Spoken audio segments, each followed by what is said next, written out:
up, internet? It's another day, another dollar. We're gonna go tear apart some more motor.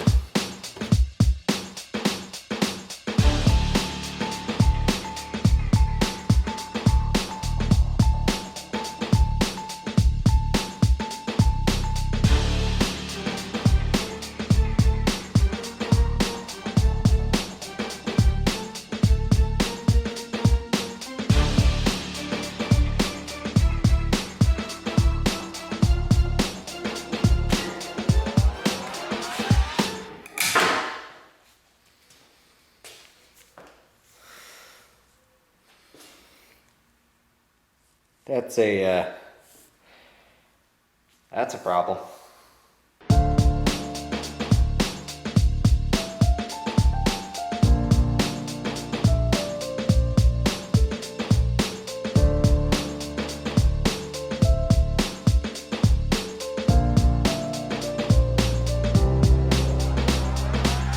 It's time to do some research. All right, so it's the next day, and I went to go find an actual crank pulley holder tool. There's only one place in town that had it. It was Advanced, and when I got there, they only had one, and it was gone. So I'm gonna have to order one if this bad boy doesn't do anything, which is a 1/2-inch extendable breaker bar. My neighbor, I guess my garage neighbor, he apparently has a 1/2-inch impact. So he said he was gonna bring one, or he's gonna borrow one from his buddy or something. And we were gonna try that, but it's about 7, I haven't seen him yet, so we'll hear him. But in the meantime, I'm gonna go ahead and try it with the breaker bar and see how far I get. Because all it's gonna do is rotate.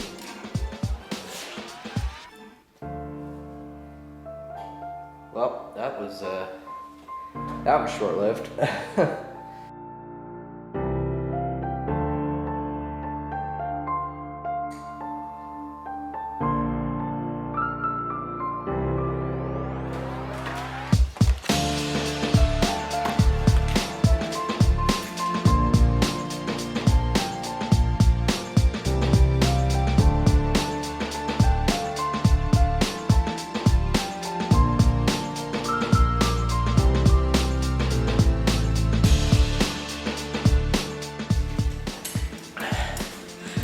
Crankshaft holder, 30 bucks. 1/2-inch pry bar, 40 bucks. Another 1/2-inch pry bar. Well, do the math. I spent 100 bucks just to get this damn crank free.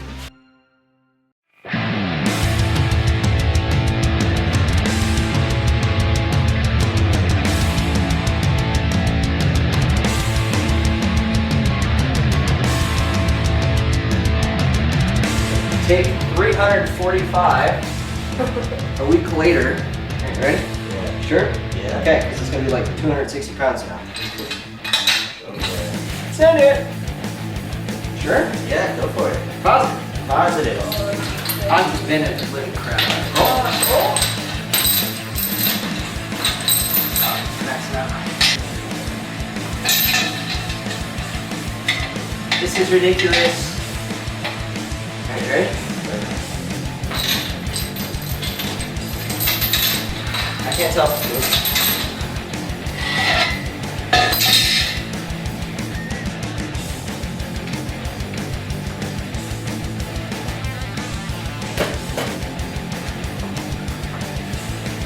Yeah! Yes! Like, it's not just me, that was bad. No red luck then either. It's clean. I hate crank bolts. I hate crank bolts.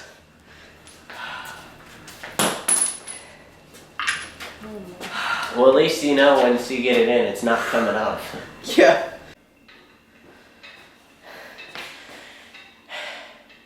Well, it's been like 2 hours. Finally got the bolt help free, thanks to the homie next door. And $100 worth of frickin' tools. Now back to your regularly scheduled program.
I'm scared now.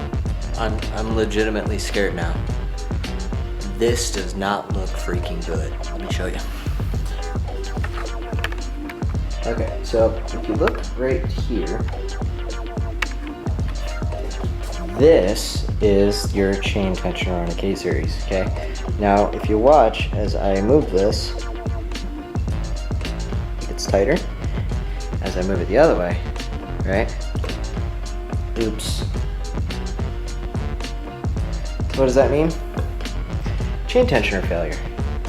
And that is how you, as you may be hearing, that's how you P to V. You can hear it. Yikes.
Alright, so it's Tuesday, and yesterday my camera died, and this head is coming off.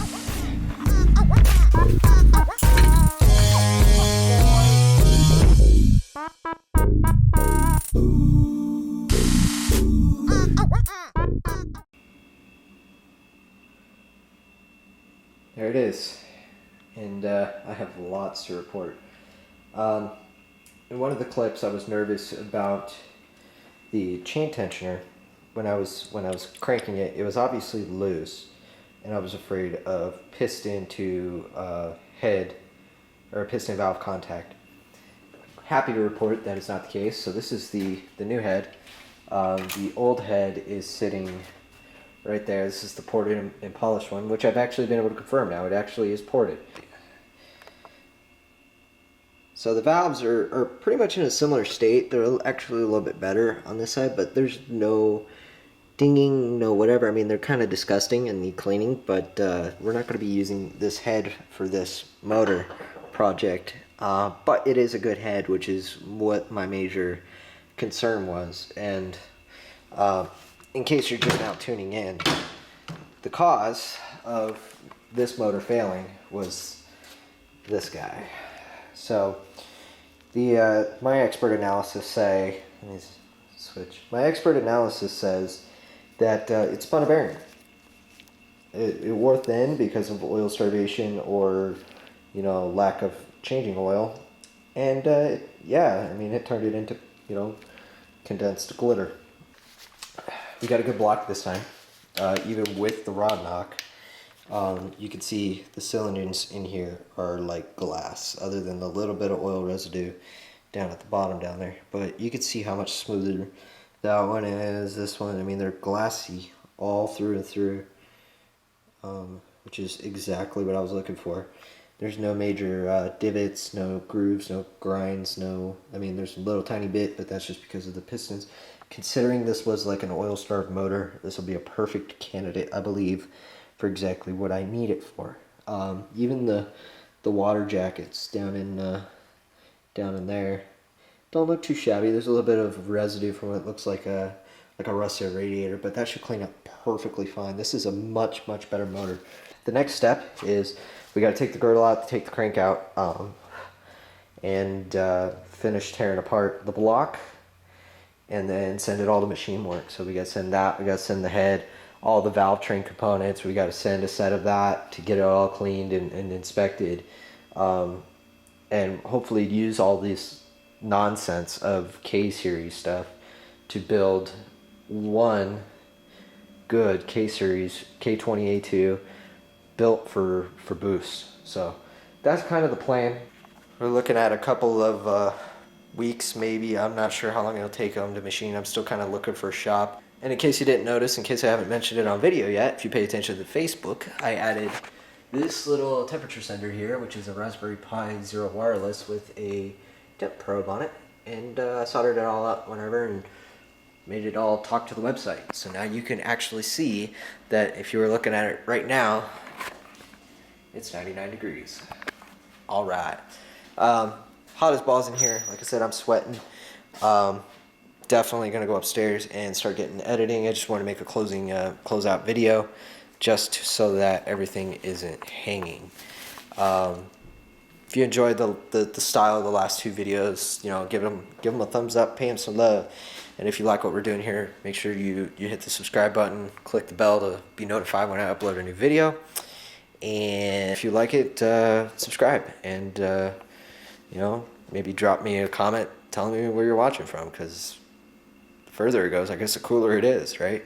Or what you want to see, maybe what do you want me to see me do on the motor, on the RSX in general.